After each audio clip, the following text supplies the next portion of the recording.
शराब घोटाले को लेकर बीजेपी लगातार आप पर हमलावर है। अब दिल्ली बीजेपी के सभी विधायक राष्ट्रपति द्रौपदी मुर्मू से मुलाकात कर एक ज्ञापन सौंपेंगे। इस ज्ञापन के जरिए केजरीवाल सरकार को बर्खास्त करने की मांग की जाएगी।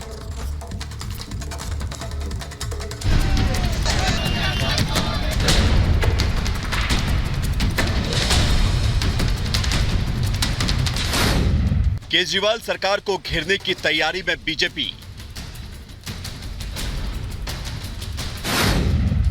विधायक आज राष्ट्रपति से मिलेंगे।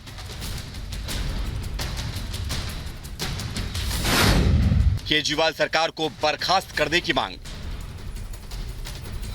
भारतीय जनता पार्टी अरविंद केजरीवाल नीत दिल्ली सरकार को चौतरफा घेरने की तैयारी में है।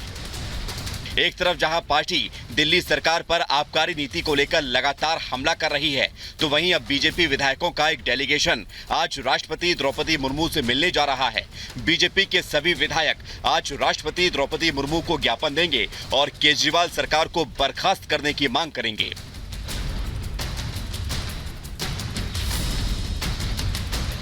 केंद्रीय मंत्री अनुराग ठाकुर ने केजरीवाल सरकार पर जमकर वार किया। कहा, अरविंद केजरीवाल की जुबान बंद है, कुछ नहीं बोल रहे क्योंकि घोटाला इतना बड़ा है।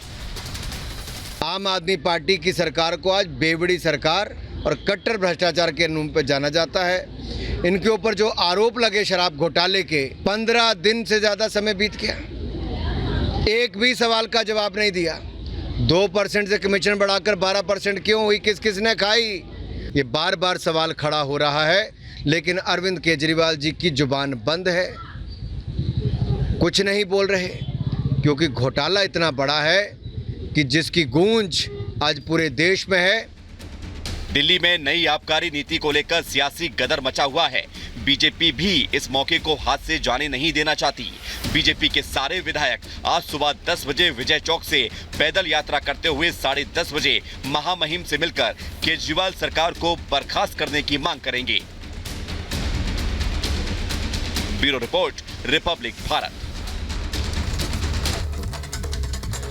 तो देखिए, 2024 के सियासी रण में अभी थोड़ा वक्त है, लेकिन इसी बीच जो सियासी पारा है वो लगातार चढ़ने लगा है। अब बिहार के मुख्यमंत्री नीतीश कुमार दिल्ली दौरे पर हैं और लगातार विपक्ष को एकजुट करने की बात कर रहे हैं। साथ ही करें कि उन्हें प्रधानमंत्री कुर्सी का कोई लोभ लालच नहीं है, लेकिन इसी के चलते आज अब जो मुलाकात होगी दिल्ली में उनकी राष्ट्रपति और उपराष्ट्रपति से, सवाल लेकिन एक बड़ा है, क्या विपक्ष बिखराव से बच पाएगा? देखिए एक रिपोर्ट।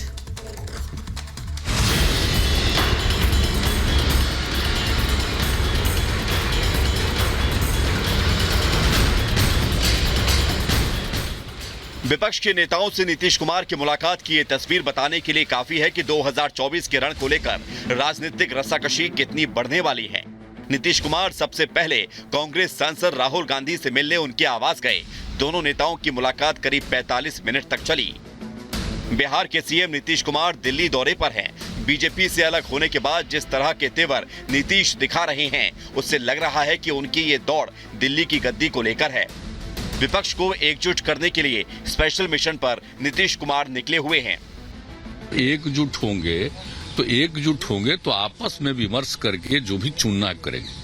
आपको प्रधानमंत्री हम नहीं वो एकदम वो ऐसे ही बोलते रहता है, कोई जिसको बोलना।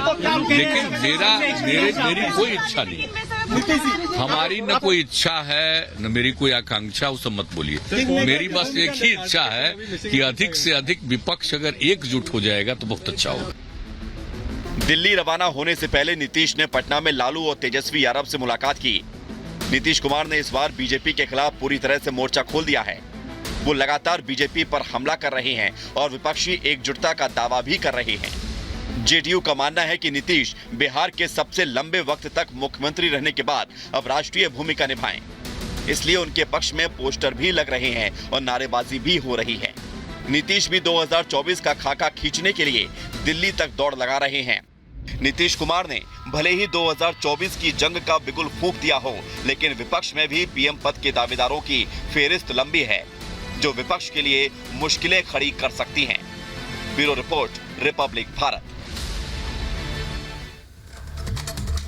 तो देखिए, अब आपको बता दें, बिहार के पूर्व मंत्री और आरजेडी नेता कार्तिकेय कुमार अंडरग्राउंड हो गए हैं। आपको बता दें, अपहरण केस के पूरे आरोपी हैं कार्तिकेय कुमार, जिनकी जमानत याचिका कोर्ट ने खारिज कर दी थी। क्या कुछ है पूरा मामला, एक रिपोर्ट के जरिए दिखाते हैं।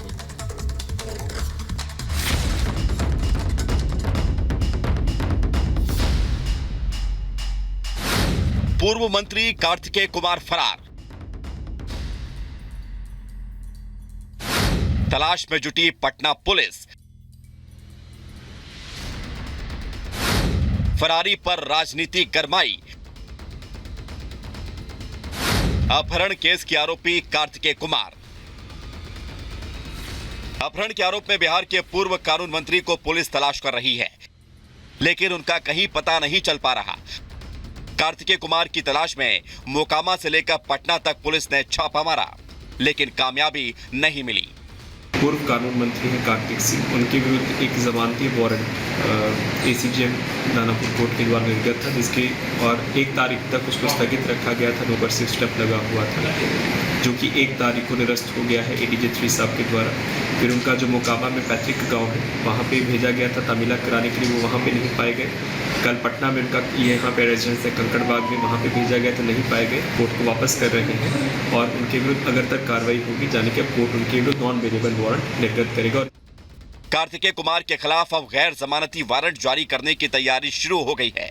कार्तिकेय के बहाने एक बार फिर से बीजेपी को नीतीश कुमार पर हमले का बहाना मिल गया। सुशील मोदी ने कहा कि बिहार में नीतीश कुमार जी अपने मंत्री को बचाते हुए नजर आ रहे हैं। जब कोर्ट ने जमानत याचिका खारिज कर दी है, तो अपने मंत्री को फरार करवा दिया। कार्तिकेय सिंह 20 दिनों तक जो कानून मंत्री रहे तो अपने पद का दुरुपयोग करेंगे, तो नीतीश जी को तो तत्काल हटाना चाहिए था। नीतीश जी को मालूम था कि फरार हैं, उनको मालूम था कि ये अपहरण के मामले में वारंटी हैं, फिर भी उनका शपथ दिलवा दिया और उसके बाद उनको कानून मंत्रालय दिया गया, 20 दिनों तक बनाए रखा गया। और जब उनको ये एहसास हो गया कि कल बेल रिजेक्ट हो सकता है, तब उनका इस्तीफा लिया गया। तो इसलिए देखिए, नीतीश जी जो बोलते और जो कर रहे हैं उसमें ज़मीन आसमान का फ़र्क है। इसलिए बिहार की जनता उनको माफ़ नहीं करेगी। उन्होंने बिहार को फिर से पुराने दौर में पहुंचाने का काम किया। बिहार सरकार के पूर्व मंत्री कार्तिकेय कुमार पर राजू सिंह की पत्नी ने पटना हाईकोर्ट के चीफ जस्टिस को पत्र लिखकर कहा है कि कार्तिकेय कुमार मंत्री पद पर रहते हुए बेऊर जेल में बंद मेरे पति पर केस को रफा दफा करने का दबाव बना रहे थे। बताते चलें कि कार्तिकेय कुमार राजू सिंह के ही अपहरण मामले में वारंटी हैं। Bureau report, Republic Bharat. और अब अगली खबर आपको अलीगढ़ से बता दें, जहां पर एक मुस्लिम स्कूल से 2 हिंदू शिक्षकों को निकाल दिया गया, नौकरी से निकाल दिया गया। कोई नोटिस नहीं दिया और इन शिक्षकों की तरफ से कहा गया है कि हिंदू होने की सजा इन्हें मिली है, लेकिन स्कूल के जो बाकी और प्रबंधन हैं उनकी तरफ से कुछ अलग ही दलीलें दी जा रही हैं। क्या है ये पूरा मामला, एक रिपोर्ट के जरिए आपको दिखाते हैं।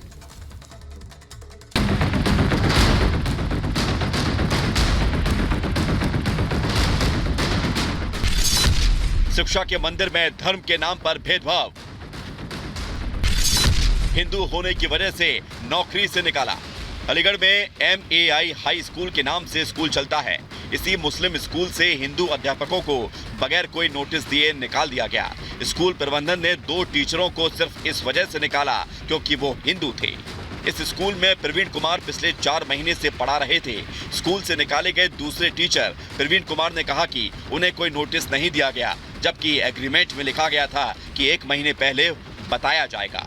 उन्होंने आरोप लगाया कि हिंदू होने की वजह से ही उन्हें स्कूल से निकाला गया है।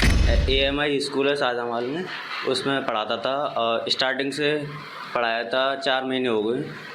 तो उस सर ने 31 अगस्त को उन्होंने बोला कि मदरसा बोर्ड के ही टीचर रखे जाएंगे, ना कोई नोटिस दिया, हिंदू की वजह से निकाल दिया गया। बोला कि मदरसा बोर्ड के ही टीचर रखे जाएंगे, मतलब हिंदू नहीं रखे जाएंगे। इस बारे में MAI स्कूल के मैनेजर जफरुद्दीन अलग ही दलील दे रहे हैं। उनका कहना है कि उनका स्कूल मदरसा बोर्ड से मान्यता प्राप्त है और यहाँ केवल मुस्लिम टीचर ही रखे जा सकते हैं। स्कूल दूसरे स्टाफ की भर्ती करेगा जो मदरसा बोर्ड से क्वालिफाइड होंगे। अभी निरीक्षण में DMO साहब आए तो उसमें आदेश किया गया है कि मदरसे को मदरसा बोर्ड के जीओ के हिसाब से फॉलो किया जाए। आपके मदरसे में कुछ कमियां हैं, उन कमियों को पूरा कीजिएगा। तो मैडम जी हमने बोल दिया अभी वक्त दिया जाए, कुछ स्टाफ को हम परिवर्तित करेंगे और दूसरे स्टाफ की भर्ती करेंगे जो मदरसा बोर्ड से क्वालिफाई होंगे। अलीगढ़ की अल्पसंख्यक कल्याण अधिकारी स्मिता सिंह ने कहा है कि ये मामले हमारे संज्ञान में आया है, इसके लिए प्रबंधन तंत्र जिम्मेदार है। इस प्रकरण की जांच की जाएगी, किस आधार पर दोनों शिक्षकों को नौकरी से हटाया गया। मदरसा अलहम्द है जो मान्यता प्राप्त मदरसा है, उसमें उन्होंने अपने 2 टीचरों को निकाल दिया है, पद से पदच्युत कर दिया है। तो अभी प्रकरण का हमें भी संज्ञान आया है, तो प्रकरण की जांच करने के उपरांत ही हम आपको पूरी जानकारी दे पाएंगे। मैंने सारे अभिलेख मंगाए हैं, तो मैं जांच करने के उपरांत आपको। ये स्कूल मदरसा बोर्ड से मान्यता प्राप्त है। स्कूल प्रबंधन के द्वारा दोनों टीचरों को रखने के साथ ही उनके साथ एग्रीमेंट भी किया गया था, जिसके तहत यदि वो स्कूल को छोड़ेंगे तो 1 महीने पहले बताना होगा और अगर स्कूल उनको निकालता है तो उनको नोटिस देकर निकालना होगा। लेकिन 31 अगस्त को प्रबंधन ने दोनों टीचरों को बुलाया और उनका हिसाब कर दिया। Bureau report, Republic Bharat. और अब अगली खबर आपको लखनऊ से बता दें, जहां पर एक लग्जरी होटल में लगी आग ने 4 जिंदगियों को ले लिया है। इस भीषण आग के तांडव में कई लोग घायल भी हुए हैं। आपको बता दें जो घायल हैं उनका अस्पताल में इलाज चल रहा है, लेकिन मुख्यमंत्री योगी आदित्यनाथ ने इस मामले में सख्ती से जांच के आदेश दिए हैं और साथ ही कमिश्नर रोशन जैकब ने भी कहा है कि इस होटल को ध्वस्त किया जाए। क्या है पूरा मामला, एक रिपोर्ट के जरिए दिखाते हैं।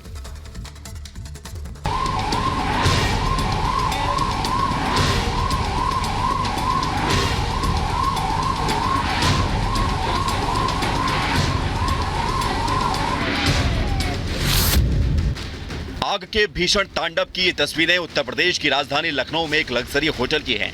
लखनऊ के लेवाना स्वीट में आग लग गई। देखते ही देखते आग ने इतना विकराल रूप ले लिया कि पूरा होटल आग की प्रचंड लपटों और धुएं के गुबार से घिर गया। ये होटल हजरतगंज इलाके में है। आग लगने के बाद धुएं के गुबार के बीच कई लोग घंटों तक होटल में फंसे रहे। लोगों की जान पर बनाई, दम घुटने लगा। भयानक आग में झुलसने और दम घुटने से 4 लोगों की दर्दनाक मौत हो गई।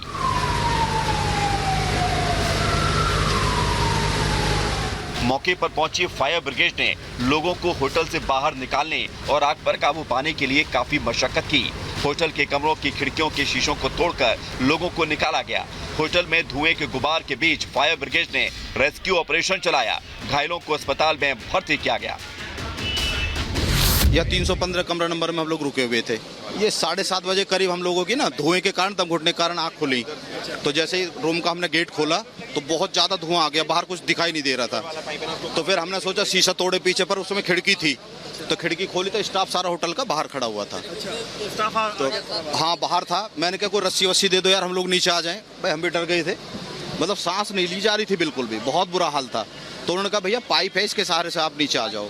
तो बस फिर पाइप के सहारे से नीचे हम लोग नीचे आ गए। तीनों लोग हम सुरक्षित आ गए, बस जान बच गई है। कम से कम 100 या 150 लोग रहे होंगे अंदर, और बहुत पूरा भरा हुआ था भैया होटल।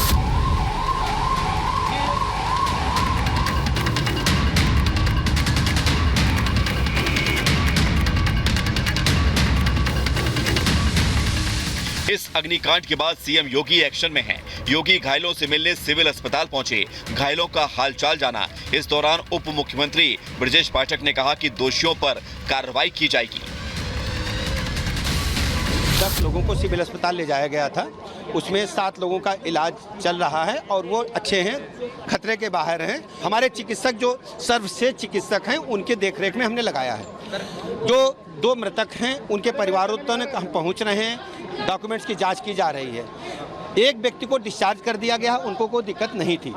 बाकी घटनास्थल पर मैं स्वयं हूं, उच्च स्तरीय जांच होगी और जो भी दोषी होगा हम उसके खिलाफ कड़ी कार्रवाई करेंगे। लखनऊ के लग्जरी होटल लिवाना स्वीट के अग्निकांड पर सीएम योगी ने जांच बैठा दी है। मंडल आयुक्त और पुलिस कमिश्नर को इसकी जांच सौंपी गई है। डीआईजी फायर का कहना है कि इसका फिजिकल इंस्पेक्शन किया गया है। इस दौरान क्या क्या खामियां मिली हैं, जांच रिपोर्ट में बता दी जाएगी। फायर फाइटिंग यहाँ पे एक दो फ्रेंड्स हैं, जो एनओसी में जो प्रोविजंस उन्होंने लिखे हुए थे फायर फाइटिंग के, तो उसका फिजिकल इंस्पेक्शन अभी हम लोगों ने लिया है। इसकी हाइट भी नापी है अभी बिल्डिंग की, और क्या बायलॉज आते हैं उसके हिसाब से जो अरेंजमेंट्स हैं और वस्तु स्थिति में क्या अरेंजमेंट्स है उसका एक कंपैरेटिव करके एक सेंट्रल रिपोर्ट, तो उसी के कंटेक्स्ट में हम लोग आकर के यहाँ पे विजिट किए हैं और अब हम लोग जो है जाकर के अपनी रिपोर्ट।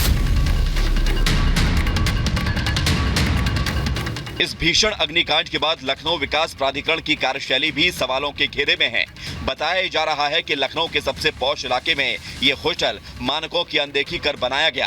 होटल लिवाना को नोटिस भी जारी किया गया था, लेकिन बाद में सब ठंडे बस्ते में चला गया। Bureau report, Republic Bharat.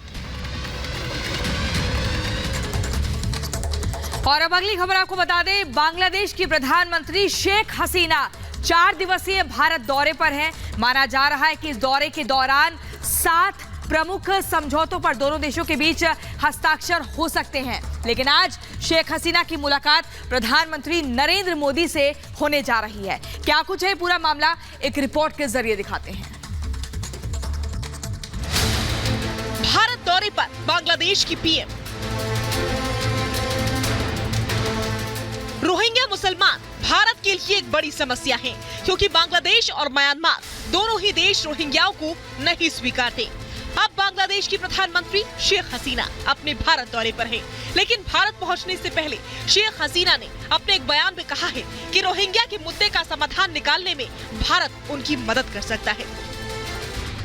यानी कि बांग्लादेश भी एक उम्मीद की नजर से भारत को देख रहा है, कारण दुनिया में बढ़ता भारत का कद। आपको बता दें कि बांग्लादेश की प्रधानमंत्री शेख हसीना 4 दिन के दौरे पर भारत आई हैं। दिल्ली पहुंचते ही शेख हसीना बांग्लादेश और भारत के आपसी संबंधों को मजबूत करने की कोशिश में जुट गई। उन्होंने सबसे पहले भारत के विदेश मंत्री एस जयशंकर से मुलाकात की। दोनों के बीच भारत बांग्लादेश से जुड़े कई बड़े मुद्दों पर बातचीत हुई। शेख हसीना पीएम नरेंद्र मोदी से भी मुलाकात करेंगी। निवेश, व्यापार संबंध, बिजली और ऊर्जा क्षेत्र में सहयोग, साझा नदियों के जल बंटवारे, रोहिंग्या और मानव तस्करी से संबंधित मुद्दों को लेकर बातचीत होगी। साल 2019 के बाद शेख हसीना की ये पहली भारत यात्रा है, लेकिन एक बात तो तय है कि दुनिया के बड़े बड़े देश अब भारत का लोहा मान रहे हैं, क्योंकि भारत 5वीं मजबूत अर्थव्यवस्था होने के साथ ही दुनिया के ताकतवर देशों में शुमार है। Bureau report, Republic Bharat.